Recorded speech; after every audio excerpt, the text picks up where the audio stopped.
യേശുക്രിസ്തുവിലുള്ള രക്ഷകനെ യഥാർത്ഥത്തിൽ വിശ്വസിക്കുന്ന ഏവർക്കും യേശുമിശിഹായ്ക്ക് സ്തുതിയായിരിക്കട്ടെ. തിരുസഭ മാതാവ് ഇന്ന് നമുക്ക് നൽകുന്ന വചനധ്യാനം യോഹന്നാന്റെ സുവിശേഷം 7-ാം അധ്യായം 40 മുതൽ 53 വരെയുള്ള വാക്യങ്ങളാണ്. യേശുക്രിസ്തുവിൽ ഭിന്നിക്കുന്ന ജനവും യേശുക്രിസ്തുവിനെ ബന്ധിക്കുവാൻ പരിശ്രമിക്കുന്ന ഫരിസേയ നിയമജ്ഞ വർഗവും. 3 സത്യങ്ങൾ നമുക്ക് ഈ വചനത്തിൽ നിന്നും വായിച്ചെടുക്കുവാനാകും. 1. ക്രിസ്തുവിനെക്കുറിച്ച് ജനങ്ങളിൽ ഉണ്ടായ ഭിന്നത.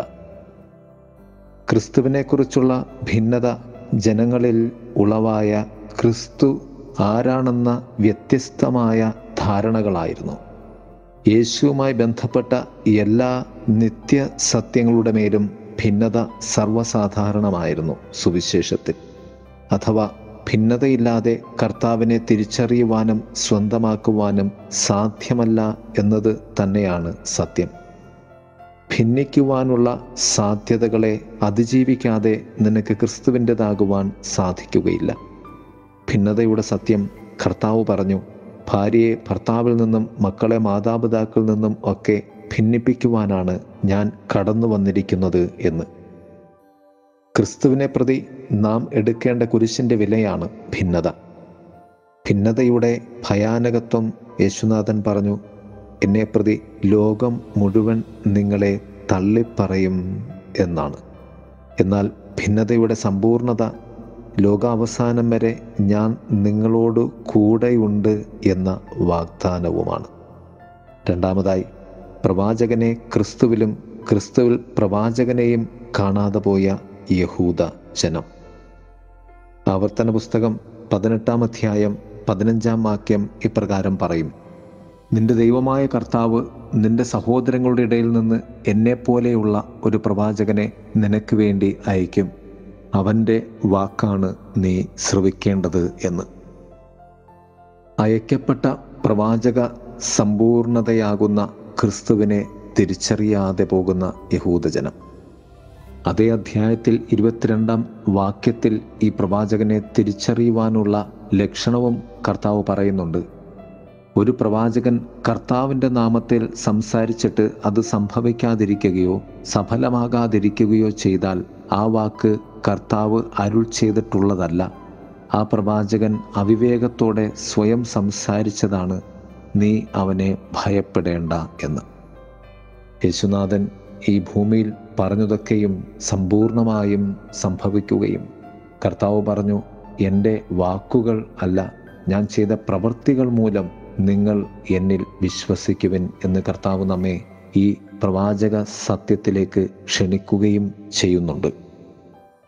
ക്രിസ്തുവിൽ ഉള്ള പ്രവാചക സമ്പൂർണതയിൽ നാം നമ്മെ തന്നെ സമർപ്പിച്ച് വിശ്വസിച്ച് ജീവിക്കേണ്ടതുണ്ട്.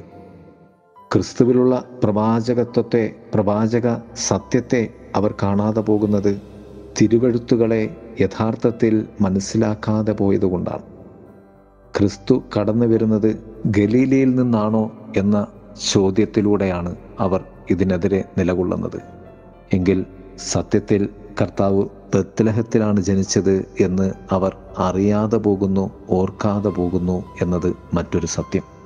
കാരണം അവർ തന്നെ പറയും, ക്രിസ്തു ദാവീദിൻ്റെ സന്താന പരമ്പരയിൽ നിന്നാണെന്നും ദാവീദിൻ്റെ ഗ്രാമമായ ബത്ലഹേമിൽ അവൻ വരുമെന്നുമല്ലേ വിശുദ്ധ ലിഖിതം പറയുന്നത് എന്ന്. മറ്റുള്ളവർ പറയുന്നതിൽ നിന്നും സ്വന്തം ബുദ്ധിയിൽ നിന്നും വചനത്തെ നാം അറിയുവാൻ ശ്രമിക്കുമ്പോഴാണ് ക്രിസ്തുവിനെ അറിയാതെ പോകുന്നത്. അതാണ് ഫരിസേയരിലും നിയമജ്ഞരിലും യഹൂദരിലും സംഭവിച്ച പരാജയം. 3. നിയമം അറിഞ്ഞുകൂടാത്ത ഈ ജനം ശപിക്കപ്പെട്ടതാകട്ടെ എന്നത് സ്വയം ശാപമായി മാറിയ ഫരിസേയ പ്രമാണികളുടെ ഏറ്റുപറച്ചിലായി. ക്രിസ്തുവിൻ്റെ വാക്കുകൾ ക്രിസ്തുവിനെ ബന്ധിച്ചു കൊണ്ടുവരുവാൻ ഫരിസേയ നിയമജ്ഞവർഗം നിയോഗിച്ചവർക്ക് അവനെ തൊടാൻ പോലും സാധിച്ചില്ല, അഥവാ തോന്നിയില്ല. കാരണം സത്യത്തിൻ്റെ മുന്നിൽ അസത്യം എന്നും നിഷ്ക്രിയമാണ്, നിഷ്പ്രഭമാണ് എന്ന സത്യം. ദൈവത്തിൻ്റെ സത്യകൃപയെ ആർക്കും ബന്ധിക്കുവാനോ തടുക്കുവാനോ സാധ്യമല്ല. യഥാർത്ഥ സത്യത്തെ, കൃപയെ ഫരിസേയ നിയമജ്ഞവർഗം ജ്ഞാനം വെടിഞ്ഞ് അന്വേഷിച്ചപ്പോൾ കണ്ടെത്താതെ പോയതാണ് ഏറ്റവും വലിയ ദുരന്തം. പ്രിയരെ, നമുക്ക് ക്രിസ്തുവിൻ്റെ ജ്ഞാനത്തിലൂടെ, ക്രിസ്തു നമുക്ക് നൽകിയ സത്യങ്ങളിലൂടെ ക്രിസ്തുവിനെ അന്വേഷിക്കുന്നവരായി മാറാം. ദൈവം നമ്മെ സമൃദ്ധമായി അനുഗ്രഹിക്കട്ടെ. ആമേൻ.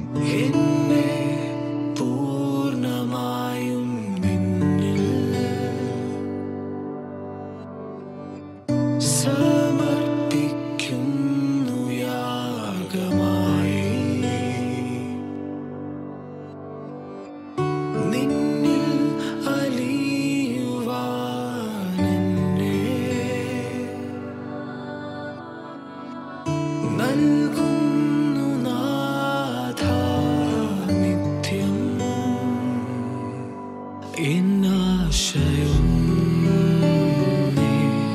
നിൻമുഖം കാണുവാൻ, എന്നാഗ്രഹം അതേ നിൻ സ്വരം കേൾക്കുവാൻ. വാനതിൽ വന്നിടുമേ, വിണ്ണതിൽ ദൂതരുമായി രാജാധിരാ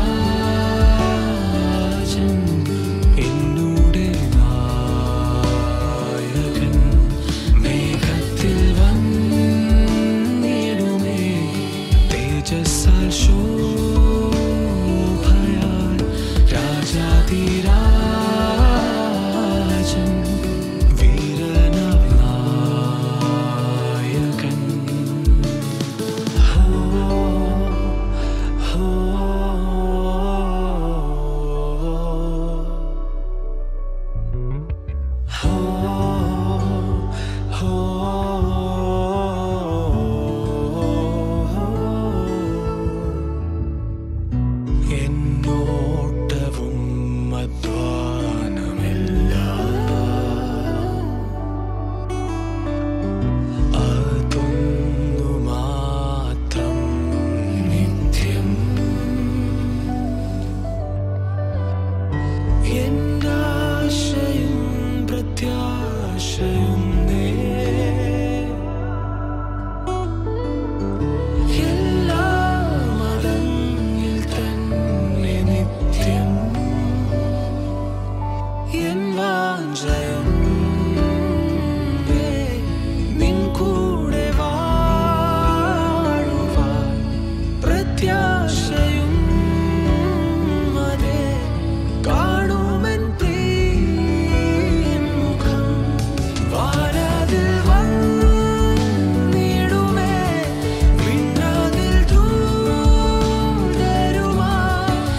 പ്രത്യാശയും